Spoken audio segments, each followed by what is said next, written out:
Bismillahirrahmanirrahim. Assalamu alaikum dear students. I am Mohsin Munawwar, your biology teacher for MD CAT session.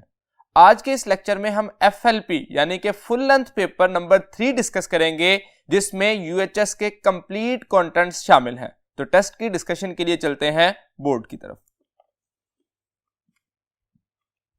Question number 1 है biologist have divided cells into two types mainly based upon the structure of their, यानी कि जो two types में classification की गई वो किस base पे थी? On the basis of ribosomes. ऐसा नहीं है, राइबोसोम्स डिफर जरूर करते हैं प्रोकैरियोटिक यूकैरियोटिक में, लेकिन इस बेस पे क्लासिफिकेशन नहीं थी। बीटा सेल वॉल, तो सेल वॉल जो है वो डिफरेंट कंटेंट्स जो हैं वो फंजाई में, प्लांट्स में या एनिमल में एब्सेंट होती है, इस बेस पर भी नहीं थी। Charlie nuclei, so that is the right option. क्योंकि प्रोकैरियोट और यूकैरियोट का जब लफ्ज इस्तेमाल किया जाता है तो प्रो का लफ्जी मतलब था बिफोर, यानी कि प्रोकैरियोट्स बिफोर द न्यूक्लियस, यानी कि न्यूक्लियर एनवेलप फॉर्मेशन नहीं हुई थी। और यूकैरियोट में ट्रू न्यूक्लियस, जिसमें न्यूक्लियर एनवेलप जो है वो न्यूक्लियस की डिस्टिंक्ट न्यूक्लियस बनाने के लिए रिक्वायर्ड था। So that is most prominent या most effective answer. Delta option देखिए प्लाज्मा मेम्ब्रेन, तो प्लाज्मा मेम्ब्रेन जो है वो तकरीबन हर सेल में मौजूद होती है, चाहे वो प्रोकैरियोटिक सेल हो, यूकैरियोटिक हो, प्लांट सेल या एनिमल सेल। हर सेल, जो भी सेल होगा उसके, जैसे हमने सेलियन फीचर ऑफ जो हमने पढ़ी थी सेल थ्योरी, उसमें बात किया था कि एक्चुअली 3 बेसिक स्ट्रक्चर जो है वो किसी भी यूकैरियोटिक सेल के पास होने चाहिए। First one is cell membrane, second cytoplasm and third one is nucleus. तो इस क्वेश्चन की बेस पर हम कह सकते हैं Charlie is the right option. Question number 2. Fluid mosaic model of plasma membrane states that protein molecules float in a fluid dash bilayer, यानी कि जो प्रोटीन है वो फ्लोट करती है किस बाइलेयर में? अल्फा ऑप्शन है ग्लाइकोलिपिड, तो ग्लाइकोलिपिड एज सच नहीं होते, बीटा फॉस्फोलिपिड। फॉस्फोलिपिड बाइलेयर होती है जो कि फ्लूइड कंटेंट होते हैं और उसमें प्रोटीन जो है वो फ्लोट करते हैं in mosaic manner. Actually fluid mosaic का लफ्जी मतलब ये था कि फ्लूइड जो है, जैसे साइंटिस्ट ने इसको एक्सप्लेन किया फ्लूइड मोज़ेक को, कि जो फॉस्फोलिपिड बाइलेयर है that is just like a fluid, a sea, समंदर की तरह है, और उसके अंदर आइसबर्ग जिस तरह से समंदर में मौजूद होते हैं बर्फ के तौदे, उसी सूरत में प्रोटीन जो है वो एम्बेड की होती है या बर्फ के तौदों की सूरत में फ्लोट कर रही होती है in the lipid bilayer. So phospholipid is the right answer. Question number 3. Resolution of an electron microscope is dash x greater than a compound microscope and dash x greater than the human naked eye. अब हमें question में actually human आई का जो comparison है वो पूछा गया compound microscope के साथ और इलेक्ट्रॉन माइक्रोस्कोप के साथ। इस पॉइंट को क्लियर करने के लिए सबसे पहले ये बात याद रखिए, हम 2 चीजें जो हैं वो डिसाइड करते हैं। एक होती है रेजोल्यूशन, जिसमें 2 डिफरेंट ऑब्जेक्ट्स को, डिफरेंटली प्लेस ऑब्जेक्ट्स को आइडेंटिफाई करना या डिस्टिंग्विश करना रेजोल्यूशन कहलाता है, और किसी भी स्ट्रक्चर के एपरेंट साइज को एनलार्ज करना जो है वो मैग्निफिकेशन का प्रोसेस कहलाता है। अब रेजोल्यूशन जो है वो तो हर एक स्ट्रक्चर की जो है वो डिफरेंट है। नेकेड आई की 1 मिलीमीटर होती है, लाइट माइक्रोस्कोप 2 माइक्रोमीटर और कंपाउंड की 2 to 4 angstrom.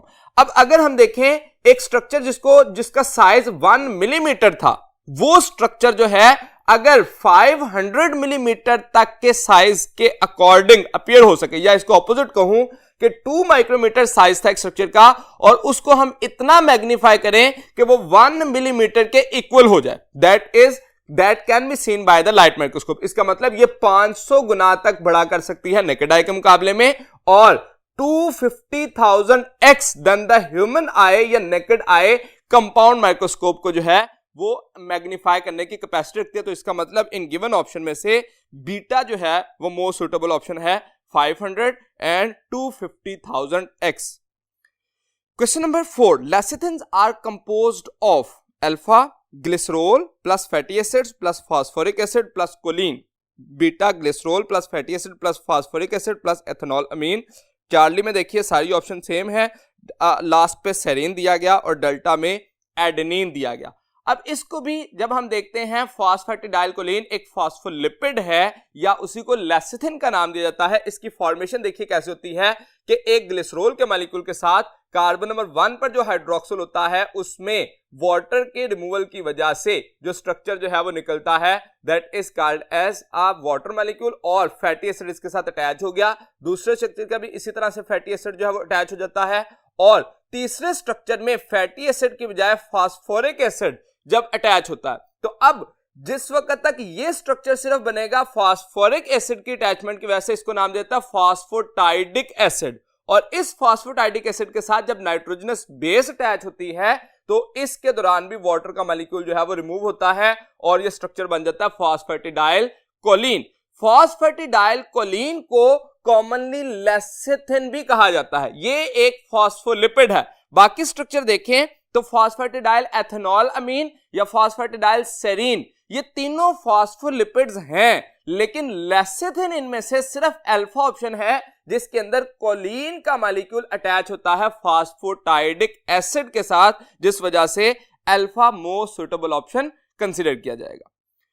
Question number 5, glycogenosis type 2 is to glycogen as Tay-Sachs disease is to alpha carbohydrates, beta lipids, Charlie proteins and delta vitamin. तो Tay-Sachs disease जो है वो actually lipids के लिए होती है, जैसे glycogenosis accumulation of lipid in brain cell actually responsible होती है टे-सेक्स डिजीज में। इसको हम लाइसोसोमल स्टोरेज डिजीज या सिंपली स्टोरेज डिजीज का नाम भी देते हैं। तो इसका मतलब इसमें से राइट ऑप्शन होगा बीटा।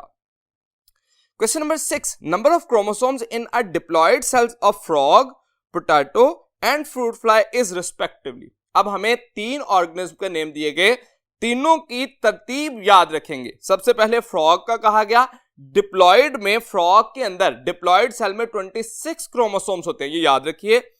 जो दूसरी ऑप्शन है पोटैटो, उसमें 48 क्रोमोसोम्स होते हैं एक डिप्लॉयड सेल में, और फ्रूट फ्लाई देखिए इसके अंदर 8 क्रोमोसोम होते हैं डिप्लॉयड सेल में। अब 26, 48 एंड 8 ये रिस्पेक्टिव मैनर में आना चाहिए। तो गिवन ऑप्शन में देखिए अल्फा ऑप्शन जो है उसमें 26, 48 और 8 रिस्पेक्टिव मैनर में दिया गया। बाकी सब में भी यही नंबर्स हैं, लेकिन तरतीब सही नहीं है हमें, क्योंकि जो क्वेश्चन में तरतीब दी गई है उसी तरतीब के साथ ऑप्शन को चूज करना है। So most suitable option is alpha. Question number 7, chemically nucleus consist of. अब केमिकली पूछा गया, लफ्ज जो है इसमें कीवर्ड है केमिकली। अल्फा ऑप्शन देखिए nuclear membrane, nucleoli, nucleoplasm and chromosome, ये सारे स्ट्रक्चर्स हैं जो कि मौजूद होते हैं, ये केमिकल कंपोजिशन नहीं है, ये सारे न्यूक्लियस का स्ट्रक्चर है, लेकिन स्ट्रक्चरल एस्पेक्ट से ये बात ठीक होगी। बीटा ऑप्शन देखिए DNA, RNA, nuclear membrane and nucleoli. तो डीएनए आरएनए तो केमिकल्स हैं, लेकिन बाकी दोनों स्ट्रक्चर के नेम दे दिए कि इसलिए ये गलत हो जाएगा। चार्ली में देखिए DNA, RNA, proteins and enzymes, तो ये वो एक ऐसी इफेक्टिव ऑप्शन है जिसके अंदर केमिकल कंपोनेंट बताए गए हैं कि एक न्यूक्लियस के अंदर डीएनए होता है, आरएनए होता है, उसके साथ साथ एंजाइम्स होती हैं और प्रोटीन्स होती हैं। ये 4 बेसिक कंपोनेंट हैं जो कि न्यूक्लियस की केमिकल कंपोजिशन बना रही होती हैं। So right option will be Charlie. Question number 8, pick up the disaccharide. अब गिवन ऑप्शन में से हमें डाइसैकेराइड चूज करना है। अल्फा ऑप्शन देखिए अमाइलोज, ये स्टार्च की अनब्रांच चेन होती है जो कि एक पॉलीसैकेराइड को रिप्रेजेंट करेगी, डाइसैकेराइड नहीं होगा। बीटा में सेलुलोज, ये भी पॉलीसैकेराइड है, पॉलीमर ऑफ ग्लूकोज है। चार्ली ग्लूकोज दिया गया, ये एक मोनोमर है, ये पॉलीसैकेराइड नहीं है, ये डाइसैकेराइड नहीं है, ये मोनोसैकेराइड है या मोनोमर है। और डेल्टा ऑप्शन में सुक्रोज, सुक्रोज एक्चुअली ऐसा स्ट्रक्चर है जो कि डाइसैकेराइड कंसीडर किया जाता है। इसके अलावा हमारी बुक में लैक्टोज और माल्टोज डाइसैकेराइड की एग्जांपल्स दी गई हैं। Question number 9, fructose and glucose in aqueous solution give rise to. अब ग्लूकोज और फ्रुक्टोज जो हैं वो रिंग बनाते हैं एक्वस सॉल्यूशन में, और उनका रिंग किस तरह का होता है उस बेस पे क्वेश्चन है। अल्फा में pyran and benzene respectively. Actually pyran और फ्यूरान लाइक रिंग बनता है। अब दोनों में से कौन सा स्ट्रक्चर जो है वो पायरान बनाता है और कौन सा फ्यूरान बनाता है, इसको इस डायग्राम में देखिए। जिस वक्त ग्लूकोज का मॉलिक्यूल रिंग में आता है तो वो एक्चुअली 6 कॉर्नर रिंग बनाता है, जिसके लिए हम वर्ड इस्तेमाल करते हैं पायरान, और इसीलिए ये वर्ड हो जाता है ग्लूकोपायरानोज। और जो फ्रुक्टोज है वो 5 कॉर्नर रिंग बनाता है, जिसके लिए वर्ड इस्तेमाल किया जाता है फ्यूरान। जिस वजह से ये कहलाता है फ्रुक्टोफ्यूरानोज। तो इसका मतलब ग्लूकोज पायरान रिंग बनाएगा और फ्रुक्टोज फ्यूरान रिंग बनाएगा। तो इसमें फ्रुक्टोज एंड ग्लूकोज रिस्पेक्टिवली हमें अब इसमें भी तरतीब का ख्याल रखना है, पहले फ्रुक्टोज दिया गया और बाद में ग्लूकोज। फ्रुक्टोज के लिए फ्यूरान बनता है और ग्लूकोज के लिए पायरान। तो जो चार्ली ऑप्शन है उसमें मोर अप्रोप्रिएट आंसर जो है वो दिया गया, that is furan and pyran respectively. Question number 10, monosaccharides are major components of alpha DNA, ATP, ribulose bisphosphate and cysteine. अब DNA, RNA and ribulose bisphosphate इसमें तो मोनोसैकेराइड थे, लेकिन सिस्टीन जो है वो एक अमाइनो एसिड है, उसके अंदर नहीं हो सकता। बीटा में DNA, NAD and insulin. Insulin एक प्रोटीन है जिसके अंदर अमाइनो एसिड होंगे, कार्बोहाइड्रेट या मोनोसैकेराइड नहीं होंगे, इसलिए गलत हो गया। Charlie, DNA, NADP, ATP and ribulose bisphosphate, ये चारों ऐसे स्ट्रक्चर हैं जिनके अंदर मोनोसैकेराइड मौजूद होगा, that is may be ribose और एनी अदर स्ट्रक्चर। और डेल्टा ऑप्शन देखिए, DNA, RNA and myosin. Myosin फिर से यहां पे प्रोटीन दे दी गई जिसके अंदर मोनोसैकेराइड्स नहीं हो सकते, इसलिए गिवन ऑप्शन में से Charlie most suitable option consider किया जाएगा। Question number 11, pick neutral lipid, alpha acyl glycerol, beta wax, Charlie phospholipid and delta terpenoids. तो इन गिवन ऑप्शन में से जो ट्राइग्लिसराइड, ट्राई एसाइल ग्लिसरॉल या एसाइल ग्लिसरॉल, ये वो स्ट्रक्चर होता है जिसको हम न्यूट्रल लिपिड कहते हैं, that is formed by the neutralization. तो न्यूट्रलाइजेशन रिएक्शन की वजह से बनता है, जिस वजह से हम उसको न्यूट्रल लिपिड का नाम देते हैं। अब इसमें न्यूट्रल लिपिड बनता कैसे है? एक्चुअली जिस वक्त फास्फोरिक एसिड के बजाय थर्ड पोजीशन पर भी फैटी एसिड ही अटैच हो जाए, तो इसका मतलब एक ग्लिसरॉल 3 फैटी एसिड के साथ जब अटैच होता है उसको हम नाम देते हैं ट्राइग्लिसराइड या ट्राई एसाइल ग्लिसरॉल, जो कि न्यूट्रलाइजेशन की वजह से बनता है, इसलिए उसको न्यूट्रल लिपिड का नाम दिया जाता है। Question number 12, a protein with secondary structure is alpha trypsin, beta fibrin, Charlie insulin and delta glycogen. तो इन गिवन ऑप्शन में से जो फाइब्रस प्रोटीन है वो हमें चूज करना होगी, क्योंकि फाइब्रस प्रोटीन सेकेंडरी स्ट्रक्चर जो है वो ऑक्युपाई करती है, जबकि जो क्वाटर्नरी या टर्शियरी स्ट्रक्चर ऑक्युपाई करते हैं वो ग्लोबुलर प्रोटीन होती हैं। तो इन गिवन ऑप्शन में से फाइब्रिन ऐसा स्ट्रक्चर है। इसके अलावा जो हम देखते हैं केराटिन है, मायोसिन है, सिल्क फाइबर है, ये वो 3-4 ऐसे एग्जांपल्स हैं जो हमारी बुक में दी गई जो कि फाइब्रस प्रोटीन के लिए हैं और वो सेकेंडरी स्ट्रक्चर ऑक्युपाई कर रही होती हैं। Question number 13, 1 alpha chain of haemoglobin contains dash amino acid while 2 beta chains of dash amino acids. तो इसका मतलब हमें हीमोग्लोबिन का स्ट्रक्चर, अगर मैं यहां पे मेंशन करूं, एक हीमोग्लोबिन का मॉलिक्यूल जो है वो एक्चुअली कितनी अमाइनो एसिड कैरी कर रहा होता है, दैट इज 574। अब इसके पास 2 अल्फा चेन्स होती हैं और 2 बीटा चेन्स हैं। Each alpha contain 141 amino acid और each beta that will contain 146 amino acid। अब क्वेश्चन में हमें कहा गया 1 अल्फा चेन 141 अमाइनो एसिड करेगी और 2 बीटा चेन को जब मल्टीप्लाई किया जाएगा 2 के साथ तो that will be equal to 292। तो इसका मतलब हमारे पास राइट ऑप्शन क्या होगा, 1 alpha chain of hemoglobin contain 141 amino acid and 2 beta chains contain 292 amino acids. Alpha will be the most suitable option. Question number 14, the linkage between glycine and alanine is called। अब glycine और alanine दोनों है क्या, ये amino acid है और amino acid को एक दूसरे के साथ अटैच करने के लिए जो बॉन्ड बनता है वो क्या कहलाता है, पेप्टाइड बॉन्ड। तो ग्लाइसिन एलानिन के जुड़ने की वजह से एक डाइपेप्टाइड बनेगा जो कि ग्लाइसाइल एलानिन कहलाएगा और वो स्ट्रक्चर जो है वो पेप्टाइड बॉन्ड के जरिए अटैच होगा, जिसको हम CN लिंकेज भी कहते हैं। इसके मुकाबले में कार्बोहाइड्रेट में जो लिंकेज होता है उसको हमने कहा था ग्लाइकोसिडिक लिंकेज, और जो लिपिड्स में होता है उसको एस्टर बॉन्ड या एस्टेरिफिकेशन का प्रोसेस कहा जाता है। तो इस क्वेश्चन में राइट ऑप्शन होगा चार्ली पेप्टाइड बॉन्ड।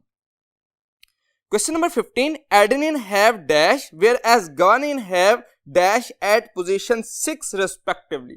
अब एडेनिन और गवानीन का अगर आप स्ट्रक्चर देखें तो एक्चुअली एक एडेनिन या गवानीन का स्ट्रक्चर हम कहते हैं डबल रिंग है जो कि प्यूरीन कहलाती हैं, और इनमें हम कहते हैं कि ये स्ट्रक्चर जो है इसमें से पर्टिकुलरली जो 6 पोजीशन है ये पोजीशन है कार्बन की, इसके साथ अगर अमाइनो ग्रुप अटैच हो तो ये एडेनिन होता है, और अगर इस पोजीशन पर ही ऑक्सीजन अटैच हो तो उसको हम नाम देते हैं गवानिन। तो इसका मतलब adenine have amino group and guanine have oxygen at carbon number 6 या 6 position of their structure.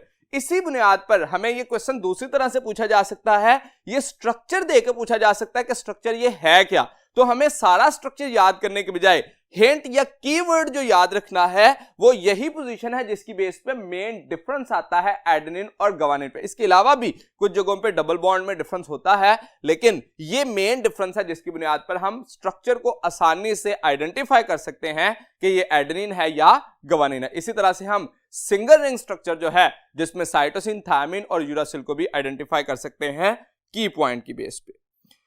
Question number 16. Pick up the choice showing relative amount of bases in yeast DNA as studied by Erwin Chargaff. अब Erwin Chargaff ने 1951 में ये बताया था कि amount of adenine is always equal to the amount of thymine and guanine is always equal to cytosine. ये उसका point था, और उसमें उसने कुछ इंडिविजुअल में जो percentage of adenine, guanine, cytosine and thymine जो है वो कैलकुलेट की और उसकी बुनियाद पर ये बात साबित की थी, जिसमें अगर अल्फा ऑप्शन देखें तो मैन के लिए जो है वो percentage of adenine, guanine, cytosine और थायमिन दी गई है, बीटा में शीप की परसेंटेज है, चार्ली में nitrogenous bases of the wheat हैं, और डेल्टा में यीस्ट है। हमें क्वेश्चन में यीस्ट का पूछा गया है, so delta will be the most suitable option. Question number 17. Arrange the following enzymes with increasing order of their respective optimum pH. अब increasing order के साथ हमें इसको मैनेज करना है। अब अल्फा ऑप्शन देखिए सुक्रेज है, तो सुक्रेज की pH जो है दैट इज 4.50। बीटा ऑप्शन देखिए कैटालेज, तो कैटालेज की जो pH है वो होती है 7.60।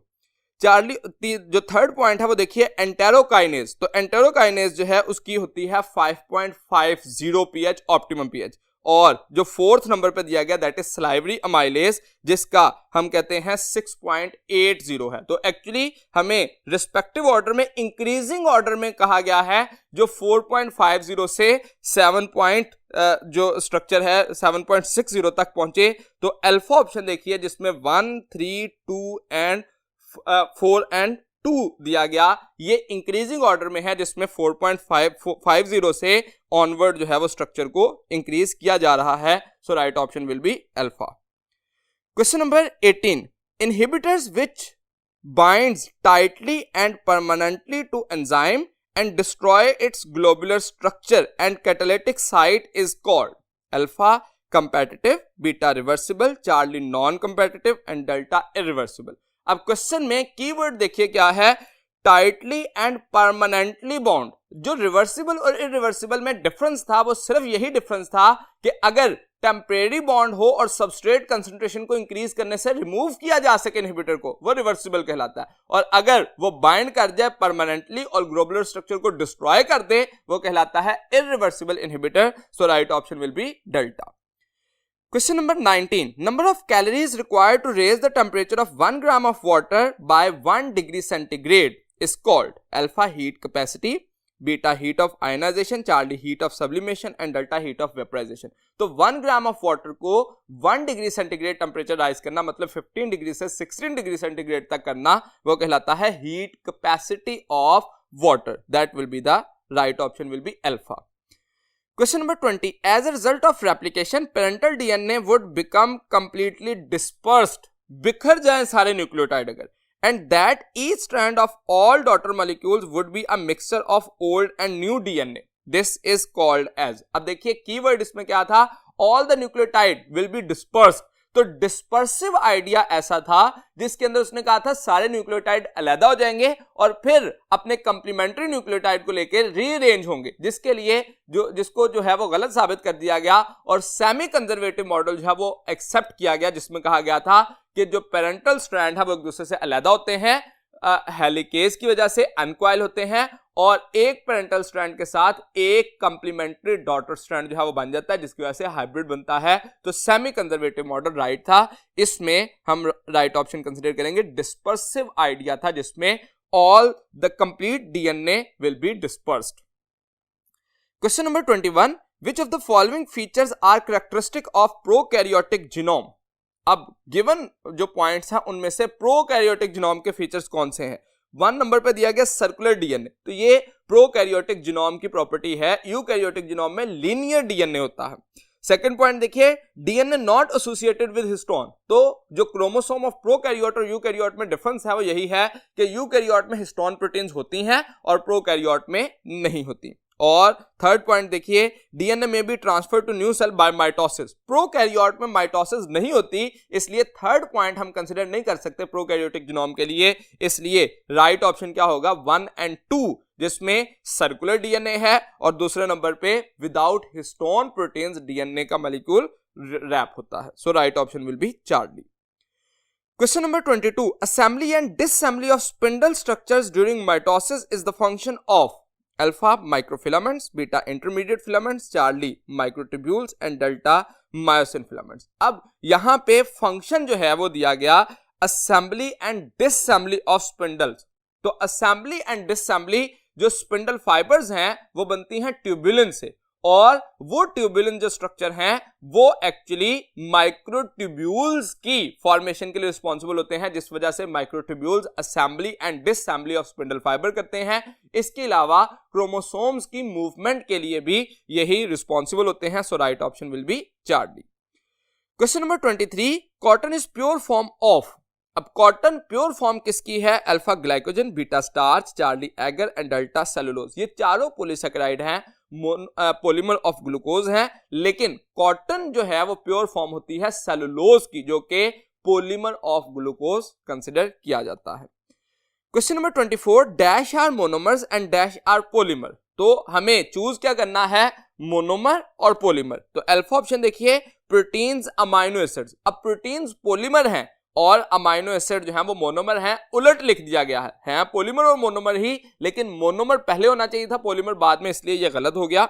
बीटा में अमाइनो एसिड पॉलीपेप्टाइड्स, ये राइट ऑप्शन है। अमाइनो एसिड मोनोमर है और जो पॉलीपेप्टाइड्स हैं वो पॉलीमर ऑफ अमाइनो एसिड होते हैं, इसलिए ये ठीक है। बाकी ऑप्शन में देखिए गलती कहां पे है, चार्ली में पॉलीपेप्टाइड्स मोनोसेकेराइड। यहां पे अगेन यही मिस्टेक है कि जो स्ट्रक्चर है पॉलीमर वो पहले लिख दिया गया है और मोनोमर बाद में है। और डेल्टा में पॉलीसेकेराइड मोनोसेकेराइड, ये भी पॉलीमर पहले है और मोनोमर बाद में है। So right option will be beta. Question number 25, human tissue contains about -% water in bone cells and -% in brain cell। अब क्वेश्चन में न्यूमेरिक क्वेश्चन है, बिल्कुल सादा क्वेश्चन है कि परसेंटेज पूछी गई। हम जानते हैं हमारी ह्यूमन बॉडी में एवरेज 65% टू 89% तक वाटर मौजूद होता है, लेकिन उसमें से ब्रेन सेल में मैक्सिमम वाटर कंसीडर किया जाता है और जो बोन सेल्स हैं उसमें मिनिमम वाटर, जो कि 20% बोन सेल के लिए है और 85% जो है वो ब्रेन सेल के लिए है। So charlie is the most suitable option. Question number 26, dash refers to the process that has transferred life on earth from its earliest forms to vast diversity। अब vast diversity formation जो है earliest form से जो हुई, ये gradual change with the passage of time है, और gradual change with the passage of time क्या कहलाती है, evolution, जिसकी वजह से अर्लीस्ट फॉर्म से आज वास्ट वैरायटी ऑफ लाइफ या डाइवर्सिटी ऑफ लाइफ मौजूद है। So evolution is the most suitable option. Beta में देखिए म्यूटेशन, तो म्यूटेशन अब्रप्ट चेंज होती है जिसकी वजह से वैरायटी फॉर्मेशन जो है वो पॉसिबल नहीं है। ये हार्मफुल भी हो सकती है और बेनिफिशियल भी हो सकती हैं, इसलिए इसको हम बेहतर ऑप्शन नहीं कंसीडर करते। चार्ली बायोडाइवर्सिटी, तो बायोडाइवर्सिटी अर्लीस्ट फॉर्म के साथ उसका कोई कंपैरिजन नहीं होता। बायोडाइवर्सिटी का मतलब होता है variety of life on earth, जो कि उस प्रेजेंट टाइम पे देखी जाती है कि इस वक्त में इस पर्टिकुलर एरिया में जो वैरायटी ऑफ लाइफ है वो कैसी है। और डेल्टा में फाइलेटिक लिनेज, अब फाइलेटिक लिनेज एक प्रोसेस नहीं है, ये एक सिक्वेंशियल इवेंट है जिसमें हम एंसेस्टर टू डिसेंडेंट सीक्वेंस को अरेंज करते हैं। इसके अंदर हम वैरायटी को नहीं देख रहे होते बल्कि कंपेयर कर रहे होते हैं एंसेस्टर का डिसेंडेंट के साथ कि उनमें जो एवोल्यूशन है वो कितनी ज्यादा कौन सी स्पीशीज से दूसरी स्पीशीज जो है वो इवॉल्व हुई है, ये फाइलेटिक लिनेज में देखा जाता है। सो इन ऑप्शन में से alpha most suitable option consider की जाएगी। Question number 27, the first step of central dogma is the transfer of information from. अब सेंट्रल डॉगमा एक्चुअली है क्या? डीएनए से आरएनए बनना और आरएनए से प्रोटीन बनना। तो ट्रांसफर ऑफ इंफॉर्मेशन डीएनए से आरएनए फर्स्ट स्टेप है जो कि ट्रांसक्रिप्शन कहलाता है। इसलिए डीएनए टू प्रोटीन ये डायरेक्ट नहीं हो सकती, हमेशा डीएनए टू आरएनए होती है और आरएनए टू प्रोटीन होती है, इसलिए ये ऑप्शन कंसिडर ही नहीं की जा सकती। Protein to RNA as such information नहीं आ सकती, आरएनए टू प्रोटीन आ सकती है जो कि ट्रांसलेशन हो सकती है। चार्ली में आरएनए टू प्रोटीन ये second step of central dogma होगा जो कि ट्रांसलेशन कहलाएगा, और डेल्टा में डीएनए टू आरएनए ये first step of central dogma है जिसको ट्रांसक्रिप्शन का नाम दिया था। Another step of central dogma is actually replication भी हम कंसीडर करते हैं जो कि डीएनए टू डीएनए फॉर्मेशन है, लेकिन transfer of information DNA to DNA नहीं होती, वो सिर्फ रेप्लिकेट होता है। यहां पे ट्रांसफर ऑफ इंफॉर्मेशन था, इसलिए ट्रांसक्रिप्शन जो है वो उसको मोस्ट सुटेबल ऑप्शन कंसीडर किया जाएगा, that is DNA to RNA. Question number 28, sense strand is also called alpha coding strand, beta template strand, charlie antisense strand and delta leading strand. तो sense strand को दूसरा नाम coding strand भी दिया जाता है। उसके मुकाबले में सेंस स्ट्रैंड के ऑपोजिट जो स्ट्रैंड होता है, जो कंप्लीमेंट्री स्ट्रैंड होता है, वो टेम्पलेट स्ट्रैंड कहलाता है या एंटाई सेंस स्ट्रैंड कहलाता है। अब हमें यह भी बात याद होनी चाहिए कि एक्चुअली ट्रांसक्रिप्शन होती किस स्ट्रैंड की है, वो टेम्पलेट स्ट्रैंड की होती है या एंटायर सेंस स्ट्रैंड की होती है। उसका जो ऑपोजिट स्ट्रैंड होता है वो सेंस स्ट्रैंड या कोडिंग स्ट्रैंड कहलाता है। So right option will be alpha. Question number 29, in cell cycle of human cell G2 phase last for alpha 9 hours, 9 hours के लिए G1 फेज होता है, बीटा 10 आवर्स जो कि S फेज के लिए टाइम है, चार्ली 4.5 आवर्स ये G2 के लिए टाइम है जो कि क्वेश्चन में पूछा गया है। So right option is charlie 4.5 hour, और डेल्टा ऑप्शन देखिए 30 मिनट्स ये M फेज के लिए होती है जो कि डिवीजन ऑफ द सेल के लिए रिक्वायर्ड होती है।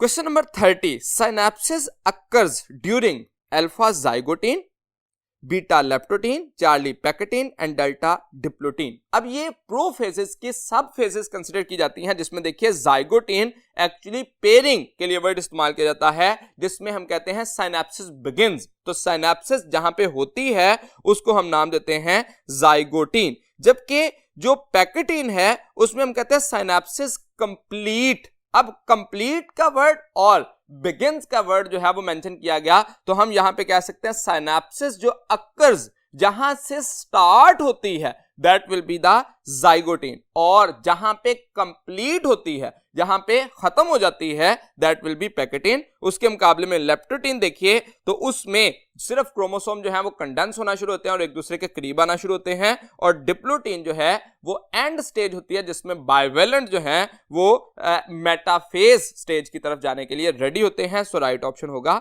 Alpha. Question number 31, the common name of solanum tuberosum is alpha pyaz. प्याज जो है वो एलियम सेपा जो है वो उसको कहा जाता है उर्दू में। इसी तरह से बीटा में देखिए पोटैटो, तो पोटैटो सोलोनम ट्यूबरसम जो है वो साइंटिफिक नेम है पोटैटो का। चार्ली में कॉर्न ये जिया मेज का साइंटिफिक नेम है, और डेल्टा में अमलतास जो कि कैशिया फिस्ट्यूला का जो साइंटिफिक नेम है वो कंसिडर किया जाता है। सो अमल जो पोटैटो है उसका साइंटिफिक नेम होगा solanum tuberosum. Question number 32, they are responsible for mad cow infection in man.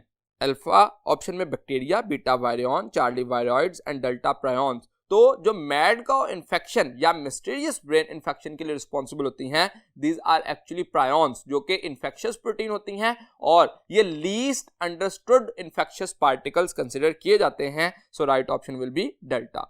Question number 33, given below is the diagram of HIV। अब HIV की जो डायग्राम बनाई गई, इस स्ट्रक्चर को देखिए, इसमें डायग्राम जो है उसको शो किया गया। अब डायग्राम के अंदर नंबर्स दिए गए हैं जिसमें 1 2 3 4 5 जो है वो नंबर लेबलिंग की गई, और कहा गया what is the name of part 3। तो अगर आप पार्ट 3 का स्ट्रक्चर देखें तो वो रिवर्स ट्रांसक्रिप्टेज को जो है वो डिटरमिन कर रहा है, सो हम आंसर जो है वो चार्ली कंसिडर करेंगे, that will be the right option. बाकी ऑप्शन देखिए तो आरएनए जीनोम जो है वो 1 के लिए है, बीटा में प्रोटीन कैप्सिड है जो कि 2 के लिए है, इसी तरह से वायरल एनवेलप जो है वो 4 नंबर पे है और एनवेलप स्पाइक्स जो है वो 5 है। तो हमें ये एक आइडिया मिल जाता है इस तरह के क्वेश्चन से कि किसी भी एक नंबर को मिस करके पूछा जा सकता है, कि आपको पूछा जा सकता है कि नंबर 1 क्यों लेबलिंग है, नंबर 5 का लेबलिंग है। तो अपनी बुक में जो डायग्राम्स दी गई हैं उनकी लेबलिंग का भी ख्याल रखें ताकि क्वेश्चन के जो है वो रिक्वायरमेंट को समझा जा सके। Question number 34. Pick up the correct sequence of non-cyclic electron flow during light reaction of photosynthesis. अब non-cyclic electron flow जिसको हम phosphorylation का प्रोसेस भी कहते हैं, उसमें हमें करेक्ट सीक्वेंस जो है वो ढूंढना है। जैसे अल्फा ऑप्शन देखिए cytochrome complex plastoquinone and plastocyanin. तो एक्चुअली जो राइट सीक्वेंस था वो प्लास्टोक्विनोन से साइटोक्रोम कम्प्लेक्स है और साइटोक्रोम कम्प्लेक्स से प्लास्टोसाइनिन है। तो इन गिवन ऑप्शन में आप देखें तो डेल्टा जो है वो राइट ऑप्शन दी गई है, जिसमें प्लास्टोक्विनोन, साइटोक्रोम कम्प्लेक्स और फिर प्लास्टोसाइनिन है। Question number 35. One Krebs cycle uses how many ATP? Alpha 0, beta 1, Charlie 2 and delta 3। अब देखिए क्वेश्चन में हमें कहा गया कि Krebs साइकिल कितनी एटीपीज इस्तेमाल करते हैं। हम जानते हैं कि Krebs साइकिल जो है वो तो सेलुलर रेस्पिरेशन का एक स्टेप है जिसमें एटीपीज प्रोड्यूस होती हैं, जनरेशन ऑफ एटीपी होगी, यूटिलाइजेशन ऑफ एटीपी तो इसमें नहीं होती। एटीपी की यूटिलाइजेशन होती है in case of Calvin cycle या C3 पाथवे। तो अक्सर इस तरह के क्वेश्चन में हम कंफ्यूज हो जाते हैं कि शायद ये कैल्विन साइकिल और Krebs साइकिल को मिस लीड कर लेते हैं या गलती से हम उसको जो है वो कैल्विन साइकिल को Krebs साइकिल समझ लेते हैं। कैल्विन साइकिल में एटीपी यूटिलाइज होंगी लेकिन Krebs साइकिल में कोई एटीपी यूटिलाइज नहीं होगी बल्कि एटीपीज की जनरेशन होगी। सो यहां पे राइट ऑप्शन होगा alpha 0। Question number 36. Succinate is converted into fumarate by alpha NAD mediated oxidation, beta FAD mediated oxidation। So FAD mediated oxidation इसलिए कहा जाता है क्योंकि FAD से FADH2 का मॉलिक्यूल बनेगा सक्सिनेट से फ्यूमरेट बनते वक्त in the presence of succinic acid dehydrogenase enzyme. So right option होगा बीटा। चार्ली और डेल्टा में NADH और FADH लिख दिया गया इसलिए ये ऑक्सीडेशन का प्रोसेस नहीं होता। Question number 37. In respiratory electron transport chain ETC cytochrome A is oxidized by. अब जो इलेक्ट्रॉन ट्रांसपोर्ट चेन है उसमें रिडॉक्स रिएक्शन हो रहा होता है, ऑक्सीडेशन एंड रिडक्शन। जो ऑक्सीडेशन कर रहा होता है उसकी अपनी रिडक्शन हो रही होती है जिस वजह से ऑक्सीडाइज्ड और रिड्यूस का वर्ड इस्तेमाल किया जाता है। अब हमें पूछा गया साइटोक्रोम A ऑक्सीडाइज होता है किससे, तो that will be cytochrome A will be oxidized by the A3 क्योंकि इलेक्ट्रॉन सप्लाई होता है साइटोक्रोम B से C की तरफ, C से A की तरफ और A से A3 की तरफ। जिसकी तरफ इलेक्ट्रॉन ट्रांसपोर्ट होगा वो खुद ऑक्सीडाइज रिड्यूस होगा और उससे पहला जिससे इलेक्ट्रॉन निकलेगा वो ऑक्सीडाइज्ड कहलाएगा। इसका मतलब साइटोक्रोम A जो है वो ऑक्सीडाइज्ड होगा और साइटोक्रोम A3 रिड्यूस्ड होगा due to the gaining of electron. So right option will be Charlie. Question number 38. 4 plants are present in different environmental conditions. अब चारों प्लांट के बारे में आगे एक्सप्लेनेशन दी गई। Plant A is present in warm climate with continuous rainfall. अब warm climate में है लेकिन कंटिन्यूस रेनफॉल है, इसका मतलब एनवायरनमेंट में ह्यूमिडिटी ज्यादा होगी। हमने पहली कंडीशन कंसीडर कर ली। Plant B is present in a cool forest. Plant C is present in warm climate with little breeze, while plant D is present in warm climate with high wind speed. अब देखिए जो 3 plant हैं वो warm climate में हैं लेकिन एक little bridge के साथ है, एक हाई विंड स्पीड के साथ है और एक जो है वहां पे रेनफॉल ज्यादा है। अब क्वेश्चन क्या है, which one of the above plant will have highest rate of transpiration. Warm environment के अंदर रेट ऑफ ट्रांसपिरेशन ज्यादा होता है लेकिन फैक्टर कौन कौन सा उसको इफेक्ट करता है। सबसे पहले लेसर ह्यूमिडिटी। तो जो ए प्लांट है उसके अंदर अब देखिए कंटिन्यूस रेनफॉल है, इसका मतलब ह्यूमिडिटी ज्यादा होगी इसलिए वो कंसिडर नहीं किया जा सकेगा।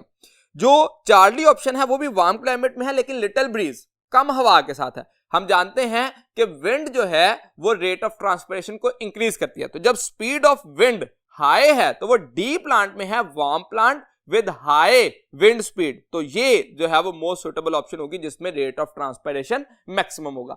अब प्लांट ए के लिए भी रेट ऑफ ट्रांसपिरेशन होगी लेकिन कम होगी और जो प्लांट डी है उसके लिए मैक्सिमम होगी। अब अगर कहा जाए कि मिनिमम रेट ऑफ ट्रांसपायरेशन किसके साथ होगा, इसी क्वेश्चन को अगर हम यूं कर लें मिनिमम रेट ऑफ ट्रांसपायरेशन, तो plant present in cool forest, अब वहां पे टेम्परेचर भी कम है और उसके साथ साथ एज सच किसी किस्म का हमें विंड और किसी और फैक्टर की बात भी नहीं की गई, तो जहां पे टेम्परेचर कम होता है वहां पे रेट ऑफ ट्रांसपायरेशन मिनिमम होता है। तो minimum rate of transpiration will be for plant B and maximum rate of transpiration for plant D, so right option will be delta. Question number 39, C shaped cartilage rings are absent in alpha larynx, beta trachea, charlie bronchi and delta bronchiole. तो अब इन सारे structures के पास जो ring है, cartilaginous ring जो कि C shaped होता है वो मौजूद होता है, जो कि हम कहते हैं ब्रोंकाई में आके सी शेप्ड रहता है लेकिन इरेगुलर हो जाता है, और जो डेल्टा ऑप्शन है उसमें कंप्लीटली एब्सेंट हो जाता है। अब हमारे पास कीवर्ड है एब्सेंट, तो एब्सेंट इन ब्रोंक्यूल्स, वहां पे स्मूथ सर्कुलर मसल्स होते हैं जो कि उसको क्लैप्स होने से बचाते हैं, जिसके मुकाबले में बाकी स्ट्रक्चर में लैरिंक्स में, ट्रैकिया में और ब्रोंकाई के अंदर जो कार्टिलेज मौजूद होता है जो कि उसको प्रिवेंट करता है क्लैप्स होने से। सो राइट ऑप्शन होगा delta. Question number 40, lenticular transpiration is dash of total transpiration by plant, alpha 6 to 8%, beta 7 to 9%, Charlie 5 to 7% and delta 1 to 2%। अब तीन तरह से ट्रांसपायरेशन होती है, एक हम कहते हैं लेंटिकुलर ट्रांसपायरेशन, दूसरी क्यूटिकुलर ट्रांसपायरेशन और तीसरे नंबर पे stomatal transpiration. Stomatal transpiration maximum होती है जो कि 90% तक हो सकती है, उसके बाद क्यूटिकुलर ट्रांसपायरेशन 5 to 7% होती है, और मिनिमम रेट ऑफ ट्रांसपायरेशन जो है वो लेंटिकुलर होता है, थ्रू लेंटिसल्स होता है जो कि 1 to 2% होगा। So right option will be delta. Question number 41, the casparian strips are present in alpha cortex cells of roots, beta pericycle, charlie endodermis cells of root and delta phloem. तो casparian strips जो हैं वो endodermis cells of the root में होती हैं जो कि suberin chemical की वजह से बनती हैं, जो कि कैस्पेरियन स्ट्रिप्स हैं, और वो मूवमेंट ऑफ वाटर जो है वो उसको प्रिवेंट करती हैं। हमने तीन पाथवे पढ़े थे, एपोप्लास्ट पाथवे, सिम्प्लास्ट पाथवे और वैक्यूलर पाथवे, तो उसमें एंडोडर्मिस में कैस्पेरियन स्ट्रिप होने की वजह से फर्दर वाटर की मूवमेंट को ब्लॉक किया जाता है। So right option will be Charlie. Question number 42, in dash antigens are introduced into the body, alpha passive immunization, passive immunization में हम एंटीबॉडीज के इंजेक्शन देते हैं, एंटीजन नहीं। बीटा में एक्टिव इम्यूनाइजेशन, एक्टिव इम्यूनाइजेशन ऐसा स्ट्रक्चर है जिसमें हम वीकेंड और हाफ किल्ड माइक्रो ऑर्गेनिज्म जो हैं उनको एंटीजन को बॉडी में इंजेक्ट करते हैं ताकि बॉडी उसके जो प्रोसेस है या स्ट्रक्चर है उसको समझे और उसके अगेंस्ट एंटीबॉडीज बनाना शुरू कर दे, और ये एक्टिव इम्यूनाइजेशन ही ज्यादा इफेक्टिव इम्यूनाइजेशन कंसिडर की जाती है जो कि लॉन्ग टर्म होती है, जबकि पैसिव इम्यूनाइजेशन फौरन होती है, फास्ट होती है और शॉर्ट टर्म होती है। तो हमें एक्टिव और पैसिव में डिफरेंस पता होना चाहिए। चार्ली और डेल्टा देखिए, ह्यूमोरल इम्यूनाइजेशन, ह्यूमोरल जो है वो एक नेचुरल या सेल मीडिएटेड, ये भी नेचुरल कंडीशंस कंसीडर की जाती हैं। जब हमारे टी सेल्स जो इनगल्फ करना शुरू कर दे एंटीजेंस को, तो उसको हम नाम देते हैं सेल मीडिएटेड इम्यूनाइजेशन। और अगर जो इम्यूनिटी जो है वो हमारे पास बॉडी में आए बाय प्रोडक्शन ऑफ एंटीबॉडीज, तो उसको हम कहते हैं ह्यूमोरल इम्यूनिटी। तो ये टाइप्स है इम्यूनिटी की, ये इम्यूनाइजेशन के प्रोसेस है सच नहीं है। Question number 43, variable amino acid sequence in antibody molecule are found in alpha both light chain only, beta both heavy chains only, charlie 1 heavy and 1 light chain and delta both heavy and light chains. अब देखिए, हम एक antibody का अगर structure देखें तो उसमें एक हैवी चेन और लाइट चेन का यूज स्ट्रक्चर बनता है, और इसी तरह से हैवी चेन और लाइट चेन का यूज स्ट्रक्चर बनता है। तो इसमें जो अपर रीजन होता है बोथ हैवी और लाइट चेन का, ये वेरिएबल रीजन होता है, और जो लोअर पार्ट है ये कांस्टेंट रीजन होता है, ये हिस्सा है कांस्टेंट। लेकिन ये कांस्टेंट किस में रहता है? वन क्लास ऑफ एंटीबॉडीज में ये कांस्टेंट रहेगा, और जैसे ही किसी दूसरी एंटीबॉडी में हम कंसीडर करेंगे सेकंड क्लास में, एक दो क्लासेस को कंपेयर करेंगे एंटीबॉडीज की, तो उनमें ये चेंज हो जाएगा। हम जानते हैं एंटीबॉडीज की जो क्लासेस हैं वो मेजर क्लासेस में IgG है, IgM है, IgD है और IgA और IgE कंसीडर की जाती हैं, जिसमें ये कांस्टेंट रीजन भी वेरिएबल हो सकता है। तो ये बोथ हैवी और लाइट चेन में ये वेरिएबल रहेगा। Question number 44, granulocytes include alpha monocyte, eosinophil, basophil and beta option देखिए जिसमें कहा गया कि basophil, macrophages and neutrophil, charlie option में monocyte, lymphocyte and platelets and delta neutrophil, eosinophil and basophil. हम जानते हैं दो किस्म के व्हाइट ब्लड सेल्स होते हैं, ग्रैन्युलोसाइट और ए ग्रैन्युलोसाइट। ग्रैन्युलोसाइट में तीन किस्म के जो सेल्स हैं वो आएंगे। जो ग्रैन्युलोसाइट है उसमें ग्रैन्यूल्स इन द साइटोप्लाज्म बनते हैं जिसको हम कहते हैं NEB, neutrophil, eosinophil and basophil. ये तीनों स्ट्रक्चर जो हैं बनेंगे ग्रैन्युलोसाइट्स। और जो दो किस्म के सेल हैं जिसमें मोनोसाइट एंड लिम्फोसाइट ML, ये हम ए ग्रैन्युलोसाइट के लिए कीवर्ड या शॉर्ट वर्ड रखते हैं जो हमें याद रहता है कि उसके साइटोप्लाज्म जो है वो ग्रैन्यूल फ्री होता है, वो मोनोसाइट और लिम्फोसाइट होंगे। और जिनमें ग्रैन्यूल्स बनेंगे वो न्यूट्रोफिल, योसिनोफिल एंड बेसोफिल होंगे। So right option will be delta. Question number 45. It has been estimated that in a normal person, cells or cell-like bodies constitute about -% by volume of the blood. अब देखिए अगर हम 100% blood जो है वो उसको consider करें तो उसमें 45% जो है वो सेल और सेल लाइक बॉडीज होती हैं, जबकि 55% जो है वो कंसिडर किया जाता है दैट इज प्लाज्मा, जो कि सेल और सेल लाइक बॉडी से अलग होता है। इसलिए राइट ऑप्शन होगा beta.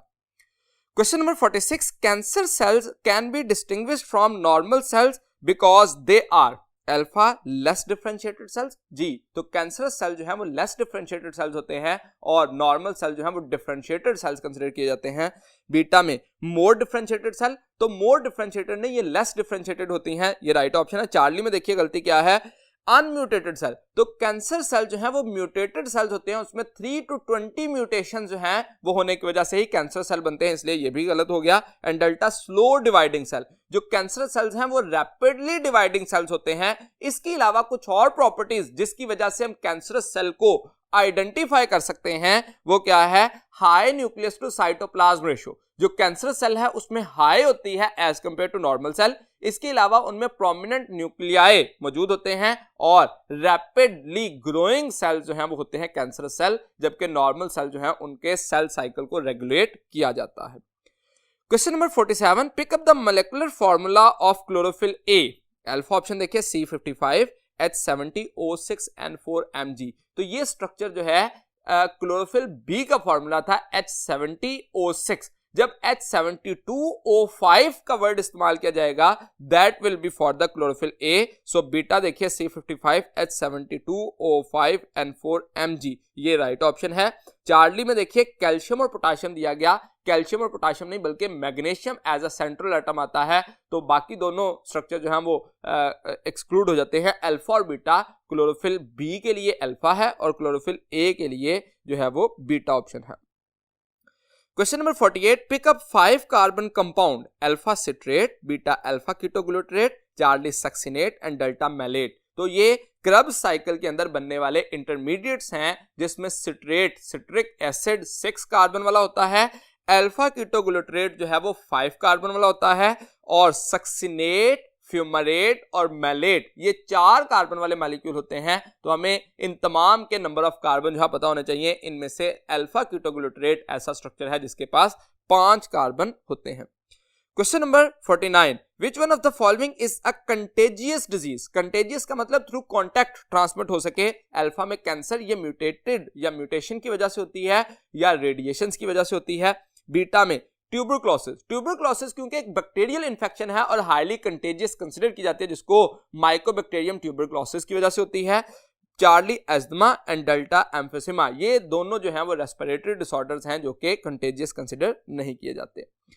Question number 50. A pipe-like arrangement of phloem cells that are stacked vertically within a stem or other structures called alpha xylem, beta phloem, Charlie sieve plates and delta sieve tubes. अब phloem sales की arrangement होना एक pipe like structure में, जब pipe like structure बनता है तो वो सीव ट्यूब कहलाती है और उसकी जो परफोरेटेड अपर रीजन होता है, टर्मिनल रीजन होता है जिसमें हाईली पोरस स्ट्रक्चर होता है वो कहलाती है सीव प्लेट। तो सीव प्लेट जो है जहां पे सीव एलिमेंट्स एक दूसरे के साथ ज्वाइन करते हैं उस रीजन में बनती है सीव प्लेट और वो पूरा स्ट्रक्चर जो कि ट्यूब लाइक स्ट्रक्चर बनेगा वो सीव ट्यूब कहलाएगा। So right option will be delta. Question number 51. There is a delay of approximately dash second in conductance from SA node to AV node. Alpha 0.8, beta 0.15, Charlie 2.5 and delta 0.3.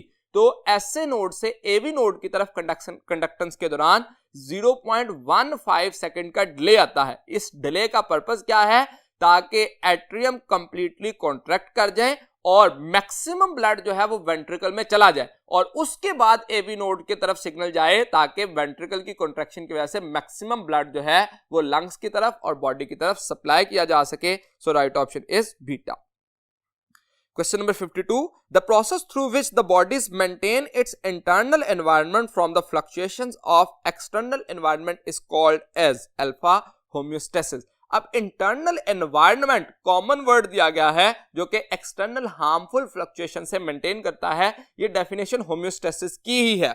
Beta option देखिए, behaviour of organism. तो behaviour of organism जो है वो इसकी वजह से नहीं बल्कि होम्योस्टेसिस जो है उसके करने के लिए बिहेवियर ऑफ ऑर्गेनिज्म का एक रोल होता है. Charlie adaptations and delta thermoregulation. तो जो थर्मोरेगुलेशन है उसमें अगर हम इस क्वेश्चन में सिर्फ ये चेंज कर दें, maintain its internal temperature from the fluctuation of external environment, तो फिर आंसर जो है वो थर्मोरेगुलेशन हो सकता है. लेकिन इस स्टेटमेंट के साथ हम सुटेबल ऑप्शन कंसीडर करेंगे अल्फा.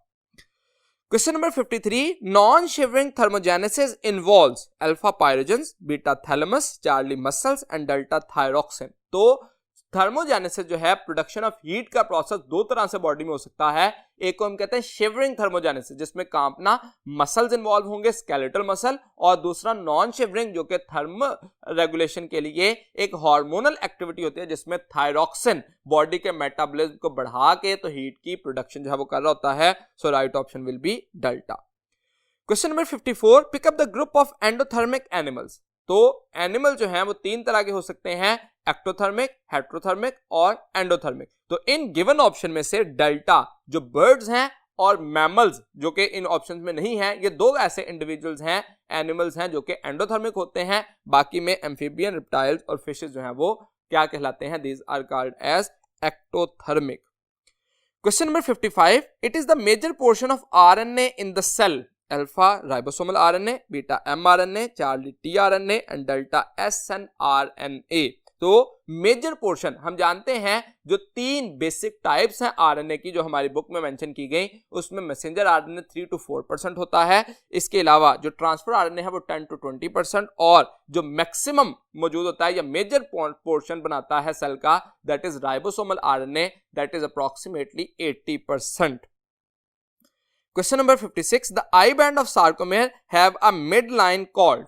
अब जो I band की मिड लाइन होती है वो कहलाती है Z लाइन और जो A band की मिड लाइन होती है उसको नाम दिया जाता है M लाइन. तो ये कीवर्ड याद रखिए, I band की मिड लाइन पूछी जा रही है जो कि Z लाइन कहलाती है और दो कंसेक्टिव या सक्सेसिव Z लाइन के दरमियानी जो रीजन होता है उसको स्मॉलेस्ट कॉन्ट्रैक्टाइल यूनिट या सार्कोमेर का नाम भी दिया जाता है. सो राइट ऑप्शन होगा चार्ली.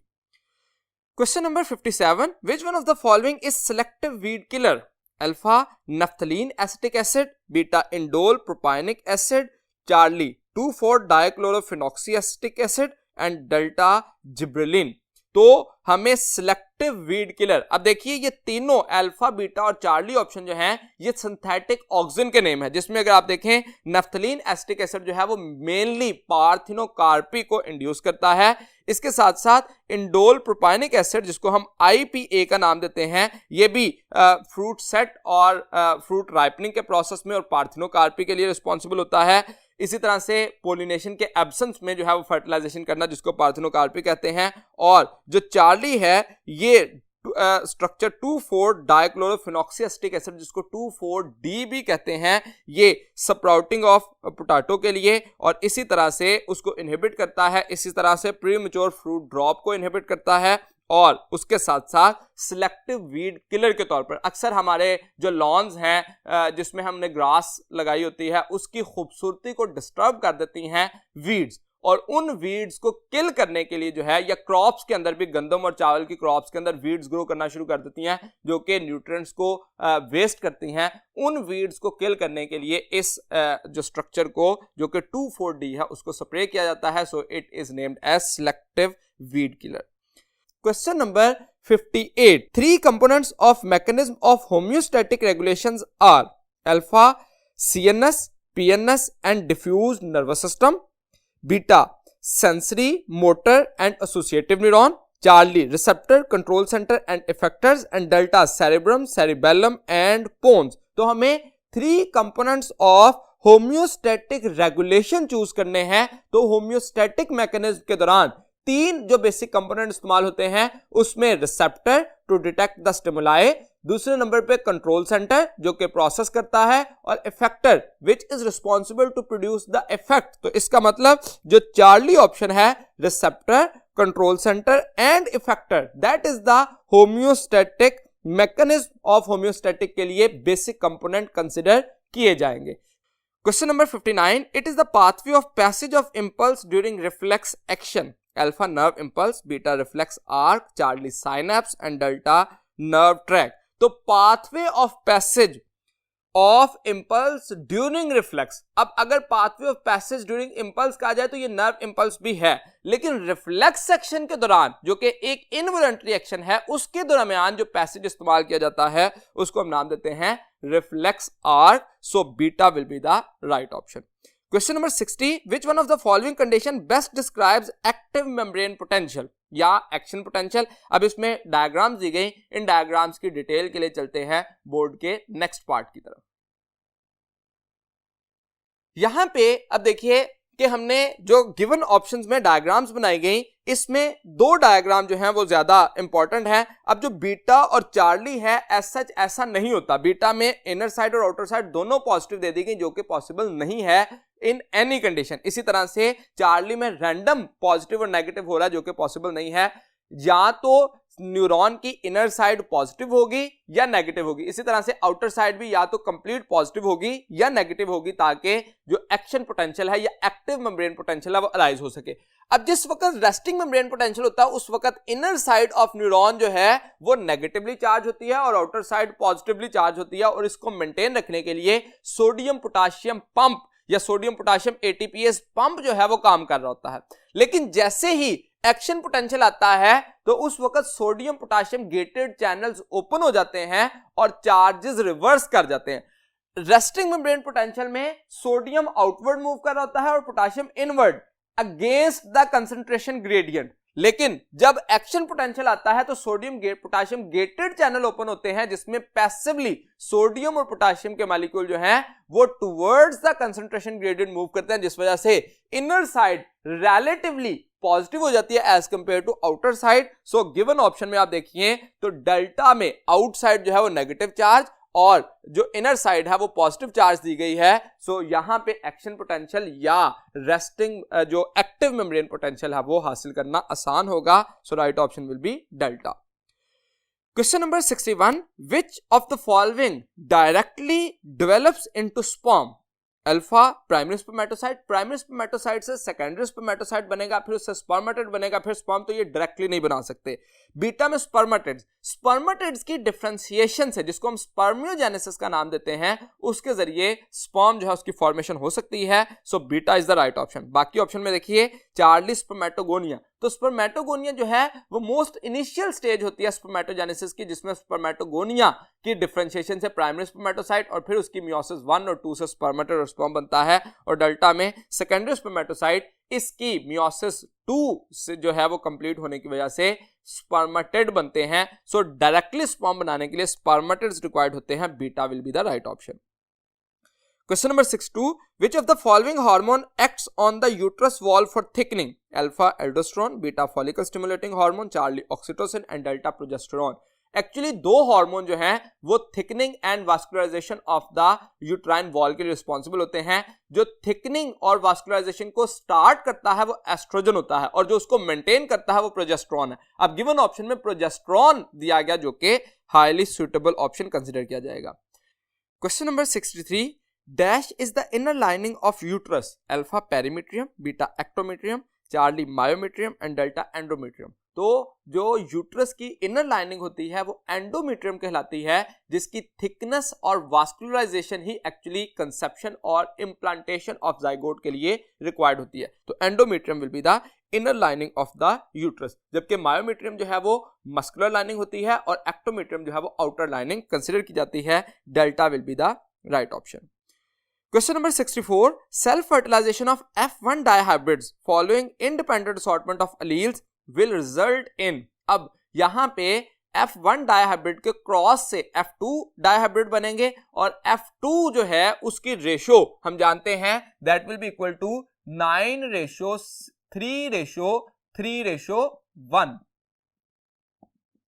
अब ये जो 9:3:3:1 बनी, इसमें से 9/16 यानी कि 16 प्लांट में से 9 टॉल राउंड होने चाहिए, 3/16 टॉल रिंकल्ड, 3/16 जो है वो ड्वार्फ राउंड और 1/16 ड्वार्फ रिंकल्ड जो है वो होने चाहिए। अब गिवन ऑप्शन में देखिए कहां पे मिस्टेक है और कौन सी ऑप्शन ठीक है। अल्फा में देखिए 3/16 टॉल राउंड शो किए, तो टॉल राउंड तो 9/16 होने चाहिए, इसका मतलब ये यहीं पे बात गलत होगी।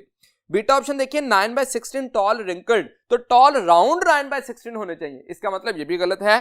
चार्ली में 9/16 टॉल राउंड ये ठीक है, 1/16 ड्वार्फ राउंड, ड्वार्फ राउंड तो 3/16 होने चाहिए, इसका मतलब ये भी गलत है। और डेल्टा 3/16 टॉल रिंकल्ड, ये टॉल रिंकल्ड है, ठीक है बात। और 3/16 ड्वार्फ राउंड, तो ये दोनों पॉइंट देखिए ये यहां पे स्टेटमेंट में जो गिवन ऑप्शन में दी गई, जो कि राइट ऑप्शन कंसिडर की जाएगी delta. Question number 65. If father is capital D and mother is capital D small D, यानी कि फादर जो है वो होमोजाइगस डोमिनेंट है और मदर हेट्रोजाइगस है, what will be the percentage of erythroblastosis in their babies. अब जो एरिथ्रोब्लास्टोसिस डिजीज है ये रिसेसिव ट्रेट है, जिसमें स्मॉल डी आना जरूरी है ताकि जो एरिथ्रोब्लास्टोसिस है वो हो सके। अब एरिथ्रोब्लास्टोसिस फर्टाइलिस के लिए पूछा गया कि ऑफस्प्रिंग में परसेंटेज क्या होगी। सबसे पहले आप इसका क्रॉस देखिए, फादर जो है वो होमोजाइगस डोमिनेंट है तो उसकी वजह से सिंगल टाइप ऑफ गमीट्स बनेंगे कैपिटल डी। मदर हेट्रोजाइगस है तो टू काइंड्स ऑफ गमीट बनेंगे कैपिटल डी और स्मॉल डी। जब इनका क्रॉस देखा जाएगा तो ऑफस्प्रिंग में या तो होमोजाइगस इंडिविजुअल बनेंगे या हेट्रोजाइगस बनेंगे, इसका मतलब 0% आ रहे हैं small D, so no affected organism, कोई भी ऑफस्प्रिंग अफेक्टेड नहीं होगा, so right option will be alpha 0%। Question number 66. Pick up an example of discontinuous variation in man. Alpha blood group, तो ब्लड ग्रुप जो है उसमें डिस्टिंक्ट वेरिएशन या distinct differences मौजूद होते हैं, ऑब्वियस डिफरेंस होते हैं A blood group, B blood group और ए बी में, इसलिए ये डिसकंटिन्यूअस होगा। जबकि बीटा में देखिए बॉडी मास, हाइट और इंटेलिजेंस, बीटा, चार्ली और डेल्टा ये तीनों कंटिन्यूअस वेरिएशन इन मैन की एग्जांपल जो है वो कंसीडर की जाती हैं, so right option will be alpha. Question number 67. When Q is equal to 0.48, what will be the value of 2pq according to Hardy-Weinberg theorem। अब Q की value दी गई 0.48, जब हमें Q की वैल्यू दी तो P की वैल्यू 1 - 0.48 निकलेगी 0.52 और 2pq जो है 2 मल्टीप्लाइड विद 0.48 मल्टीप्लाइड विद 0.52, जब इसको कैलकुलेट करेंगे तो that will be equal to 0.499। अब ऑप्शन देखिए 0.57, बीटा में 0.76 और चार्ली में 0.49, तो इन गिवन ऑप्शन में से 0.499 के इक्विवेलेंट या उसके करीब तरीन ऑप्शन जो है वो चार्ली है, that is 0.49। Question number 68. Alternate form of a gene are called alpha genome, beta alleles, charlie nucleosome and delta chromosome. तो अल्टरनेट या पेयर जो होमोलोगस क्रोमोसोम के ऊपर जीन्स का जो अल्टरनेट फॉर्म होती है उसको एक्चुअली हम नाम देते हैं allele, so beta is the right option. Question number 69. Cross between parents which differ in one contrasting trait is known as। अब one contrasting trait जो है वो monohybrid cross के लिए होता है, so right option will be alpha। अगर two contrasting trait के लिए हो तो उसको हम dihybrid कहेंगे, 3 और many के लिए हम trihybrid या जो है वो onward नाम इस्तेमाल कर सकते हैं, so इस question में monohybrid cross जो है वो right consider किया जाएगा। Question number 70. Type of hemophilia which affects both men and women equally।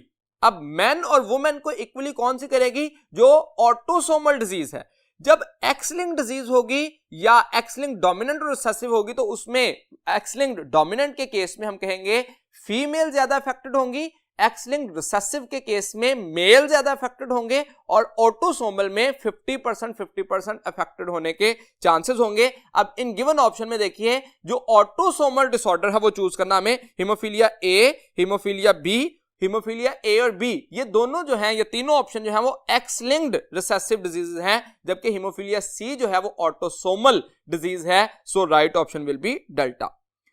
Question number 71. Within normally functioning kidney, blood can be found in alpha the Weser recta, beta Bowman's capsule, Charlie loop of Henle and delta collecting duct. अब Bowman's capsule जो है उसके inner glomerular capillaries के अंदर blood होगा, लेकिन Bowman capsule में सच नहीं होगा।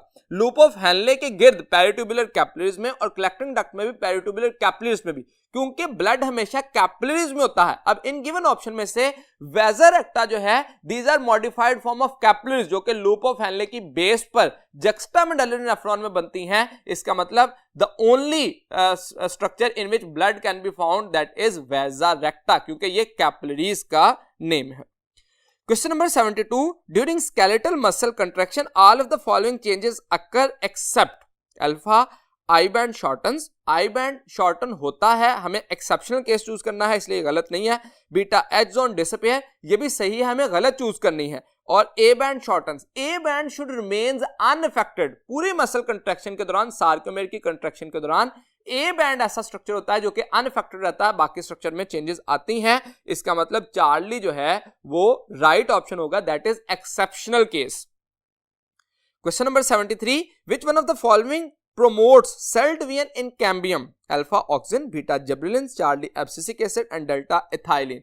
तो जो ऑक्सिन है वो सेल डिवीजन जो है वो उसको प्रमोट करता है। So auxin is the right option. हम जानते हैं जो प्लांट हार्मोन है वो दो तरह से हो सकते हैं, ये या तो ग्रोथ प्रोमोटर हो सकते हैं या ग्रोथ इनहिबिटर। इनमें से ऑक्सिन जो है वो मेनली ग्रोथ प्रोमोटर हार्मोन जो है वो कंसिडर किया जाता है। Question number 74. It stimulates the endometrium and vascularizes it. अब कौन सा ऐसा स्ट्रक्चर है जो कि एंडोमेट्रियम को स्टिमुलेट करे उसको वास्कुलराइज करने के लिए? तो stimulate and vascularizes, that is the function of estrogen, जो कि वास्कुलराइजेशन को जो है वो स्टिमुलेट करता है, जिस वजह से एंडोमेट्रियम थिकन होना स्टार्ट हो जाती है। लेकिन जो प्रोजेस्टेरोन है इसका काम क्या होता है? That is responsible to maintain the thickening, stimulate the thickening नहीं, maintain the thickening of the endometrium. Question number 75. Dash variations are not modified by environmental changes.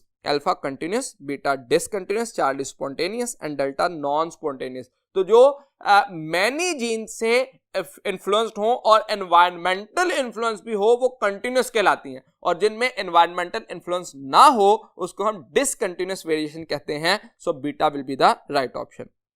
Question number 76. Temperature insensitive, the thermostable enzyme used in PCR is alpha DNA polymerase 1, beta RNA polymerase 3, Charlie DNA polymerase 2 and delta tag polymerase. तो जो PCR में enzyme इस्तेमाल होता है वो thermos aquaticus bacteria से हासिल किया जाता है, इसी वजह से इसको टैग पॉलीमरेज भी कहते हैं। और ये टेम्परेचर इनसेंसिटिव है या थर्मोस्टेबल है, क्योंकि ये बैक्टीरिया 120 डिग्री सेंटीग्रेड तक सर्वाइव कर जाते हैं। इसीलिए पीसीआर में जब हम डीनेचुरेशन के लिए 90 डिग्री या 95 डिग्री तक टेम्परेचर करते हैं तो ये डिग्रेड या डिस्टेबलाइज नहीं होता।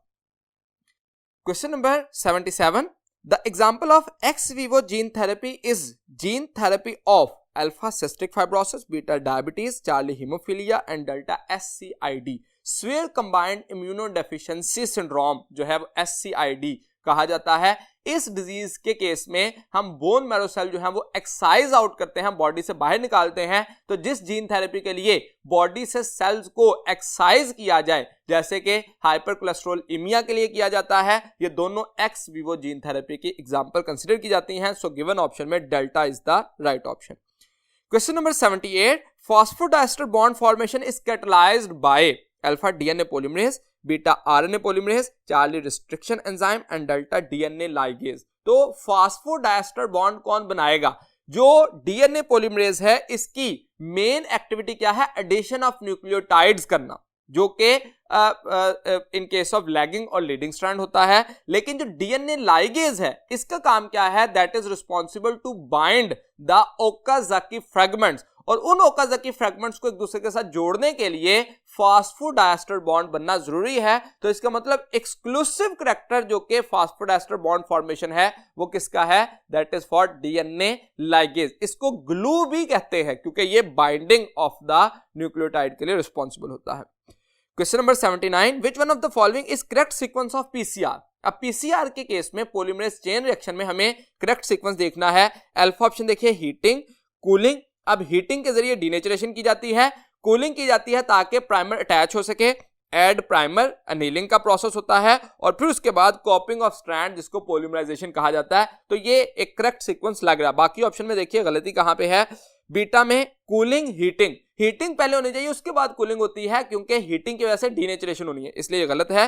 चार्ली कॉपिंग ऑफ स्ट्रैंड, सबसे पहले कॉपिंग नहीं हो सकती, पहले डीनेचुरेशन होगी फिर अनीलिंग होगी फिर पॉलीमराइजेशन, इसलिए गलत है। Delta add primer capping of strand, तो प्राइमर को ऐड करना जो है वो बाद का काम है, पहले डीनेचुरेशन करना है, इसलिए ये भी गलत होगा। Question number 80, use of transgenic farm animals to produce pharmaceuticals is called alpha gene farming, beta gene farming, charlie transgenic farming and delta transgenic farming. अब फार्मिंग दो तरह से है, एक है FARM जो फार्म है जिसमें हम जो है वो एनिमल्स को रखते हैं और हार्ड की सूरत में रखा जाता है, लेकिन दूसरे नंबर पे होता है फार्म PHARM जो कि फार्मेसी के लिए वर्ड इस्तेमाल किया जाता है, जो फार्मास्यूटिकल प्रोडक्ट्स हासिल करने के लिए इस्तेमाल किया जाता है। तो इसका मतलब अगर हम ट्रांसजेनिक एनिमल को फार्मास्यूटिकल प्रोडक्ट्स के लिए हासिल करने के लिए इस्तेमाल करते हैं तो that is for farming PHARM, so alpha will be the most suitable option. यहां तक आज की हमारी टेस्ट डिस्कशन कंप्लीट हुई। उम्मीद है कि मैं अपनी बात आपको समझाने में कामयाब रहा। अगले लेक्चर तक के लिए दीजिए इजाजत। अल्लाह हाफिज।